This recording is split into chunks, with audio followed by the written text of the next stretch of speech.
Come meditate, come conversate for the victims murdered or missing. While they rest in peace, let's find our inner peace. Take out the enemy, look what you did to me. These cases are unsolved, so let's get involved to try to solve them all.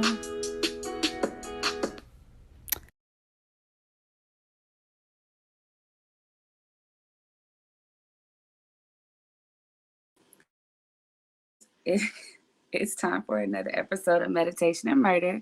So, for those of you just now tuning in, or if this is your first episode, I created this show because I do like to be a voice for the missing victims, murdered victims, all the victims. It seems like once their cases are not solved, they're just swept under the rug. People forget about them.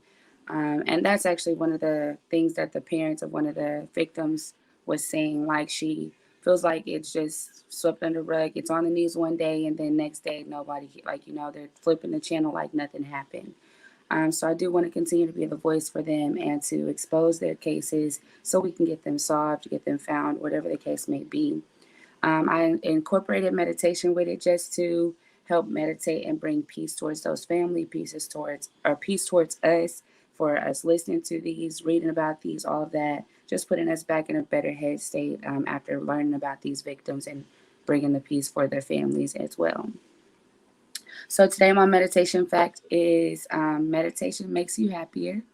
So people who meditate genuinely live happier lives than people who don't meditate. Meditation does enhance the flow of positive thoughts and emotions. It also, just a few minutes of your day can make a difference, y'all. So we meditate 2 minutes at the end of this show. Just try it. Take 2 minutes to see how you feel after doing it. It is optional to meditate at the end of the show, but I recommend it. It's nothing, like I told y'all last episode, it's nothing with religion. It's nothing with anything like that. It's connecting with you and finding your inner peace and being able to get over the things that you're going through as well. It has actually been proven. They did research on a few monks, and so off of the facts or the experiment that they did, they watched how the prefrontal cortex, which is associated with our happiness in our brain, it was more active while they were meditating versus when they weren't meditating. So it is a proven fact, you guys, that meditating does make you happier.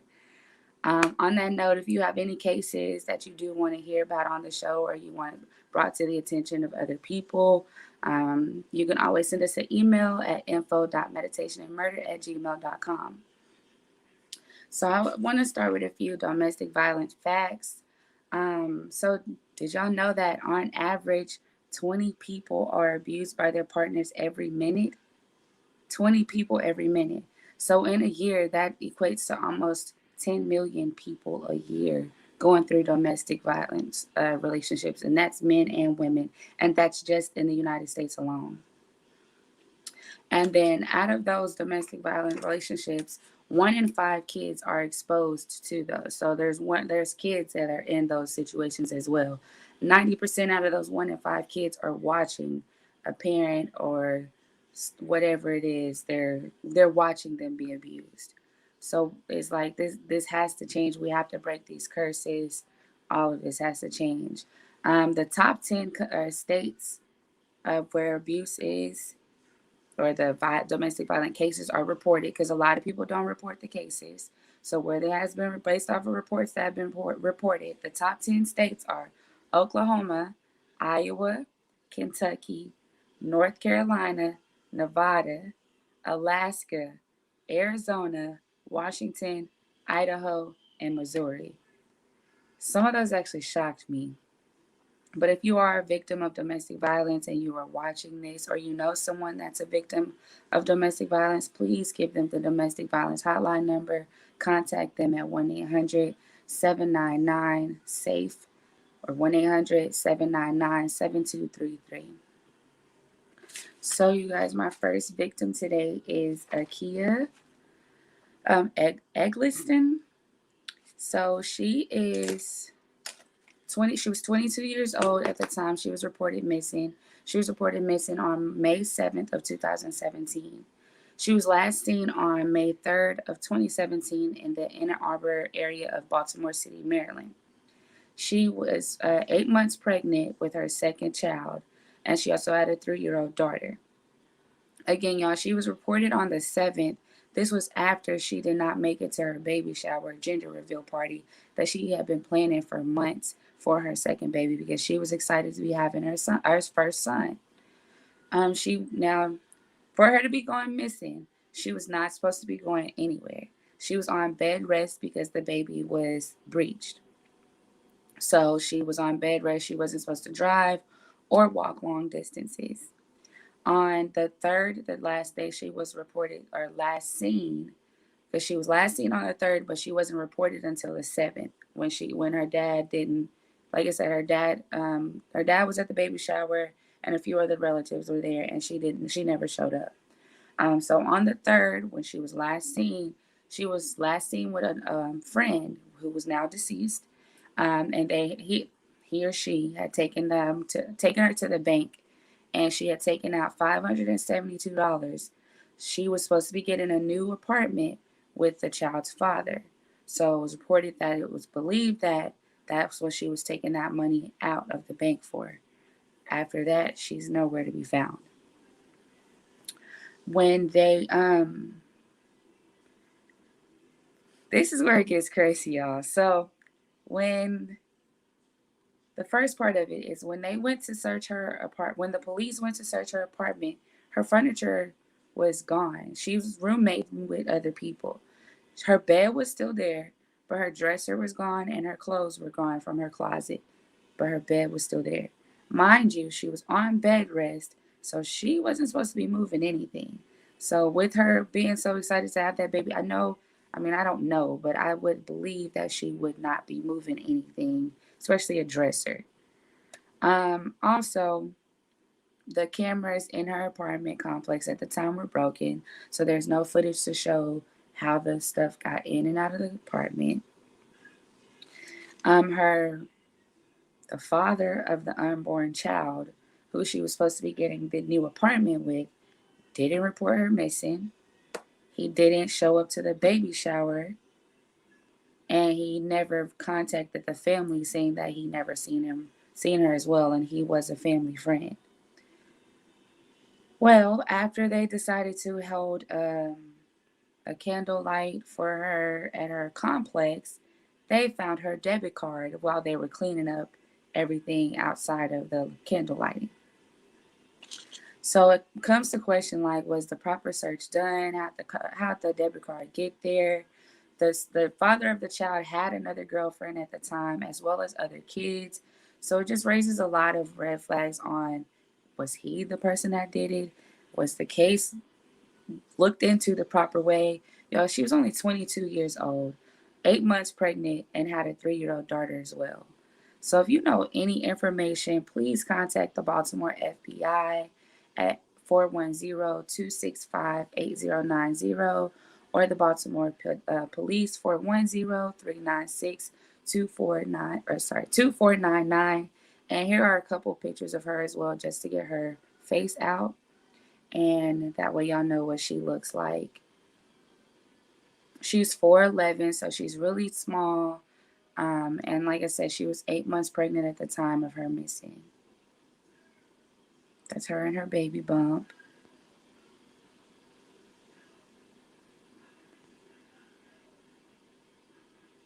And yes, so that's Akia, Eggleston. If you know anything, again, Baltimore FBI 410-265-8090. So now that brings us to our next victim, you guys. She's 13 years old, Alexandra or Alex Anaya, out of Hammond, Indiana. Again, she was 13 years old. She was reported missing on August 13th, early morning hours when her mom returned back from work. So Anaya had 2 twin sisters that were age of 6 at the time that she used to help take care of after school when her mom was at work. So she would make them dinner, give them bath, something with homework, all of that. and they would go to bed. By the time they went to bed, their mom would be there.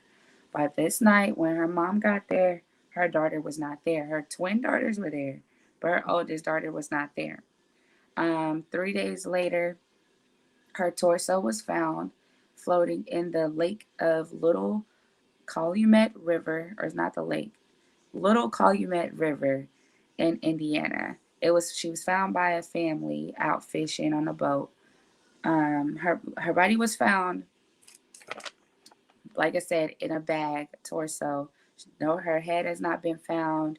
She's basically just decapitated and her legs and all that removed. None of that has been found as of this time. So, backstory of Anaya. Her mom's name is Sandra. Sandra was dating a guy named Rodolfo, who was the mother of her twin sisters or twin daughters, the 6-year-olds. Alex had reported to her mom that Rodolfo, what's his name? Heredia, was molesting her from the time of, it started at the age of 7. So at the time that her mom found out, her mom, broke up with Rodolfo. Rodolfo was still stalking Sandy and Alex. So now he wasn't just stalking Sandy, he was stalking both of them. He also had a key to their home. So he would go in and out of their home anytime he wanted to. He would steal stuff from them, mess with them, just messing with them. Sandra did make reports against it. There was charges against him. Charges were not brought about until after she was found and after her decease. However, he was acquitted from those charges. So, yes, this is Alex, Anaya. Like I said, she's 13. Here are pictures of her, you guys. Rodolfo was a suspect. He's no longer a suspect anymore. If you know any information, you have any information on what happened to this 13-year-old, all she was doing was watching her little siblings, and now she's no longer here. If you have any information on Anaya's case, please contact the Chicago Field FBI 312-421-6700. And again, Rodolfo Heredia was the last, that's the part I missed. She was found a block and a half from where he was actually living at. So if you have any information, any evidence, anything on this case, there's always a witness to these cases. It's just a matter of someone coming and speaking up about it. So that brings us to our Jane Doe. I call her Lynn County Jane Doe. She has case number 2001063. She was found on April 3rd of 2020. She's a white female. She's presumed to be age 30 to 50 when she was at the time of her death. Her hair was short, brown, and wavy. She was found wearing a purple athletic jacket, a green spaghetti strap shirt, a Victoria's Secret bra, blue Wrangler jeans, Steve Madden boots, size 9, and a black bandana, which is pictured and shown in the picture. They're in a sketch of what she looks like as well. She was found along a dirt road off of Santame Highway or US Highway 20 in Willamette National Forest. Her estimated death was 8 weeks to a year prior to April 3rd. If you have any information on who she may be, please reach out to Lynn County Sheriff Office in Oregon. So those are my 3 victims here today. So again, we have Akia Eggleston, who 8 months pregnant, missing as of August 30th. I'm sorry, not August 30th. She was missing as of May 7th of 2017 is when she was reported. She was last seen on May 3rd, 2017, cashing a check. She had $572 on her. She's supposed to be on bed rest, not going anywhere. Second one tonight is Alexandra Anaya, found murdered on August 16th. Home babysitting, watching her siblings, and missing and found murdered. And then our Lynn County Sheriff, or Lynn County Jane Doe, you guys. So here's the time where we take the 2 minutes to meditate. I'll play a quick video just to recap the video or show it their picture, and then we'll go into 2 minutes of meditating, and we'll come back and close out, and that's our show. So here we go. Akia Eggleston, missing May 3rd, 2017.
Hey guys, so I just want to go ahead and close out. I just want to reiterate again, domestic violence is never okay. If you are a victim or you know someone that is a victim, please reach out. There is so much help. It's just a matter of reaching out and getting that help. Domestic violence does fall close to me for multiple reasons. So that's why sharing these facts and these cases today meant a lot to me, because it's definitely close. So if you know anyone, any hotlines, please call the number 1-800-799-SAFE, 1-800-799-7233. If you know anything about these cases, please, please speak up. They deserve justice just like everyone else in every situation, whether it's domestic violence or just wrong place, wrong time. Thank you guys for tuning in. I'll see you guys next Tuesday for another episode of Meditation and Murder. If you have any cases that you want discussed or shown on the show, please don't hesitate to reach out at info.meditationandmurder@gmail.com. I will talk to you guys soon, and happy Tuesday. Have a great night.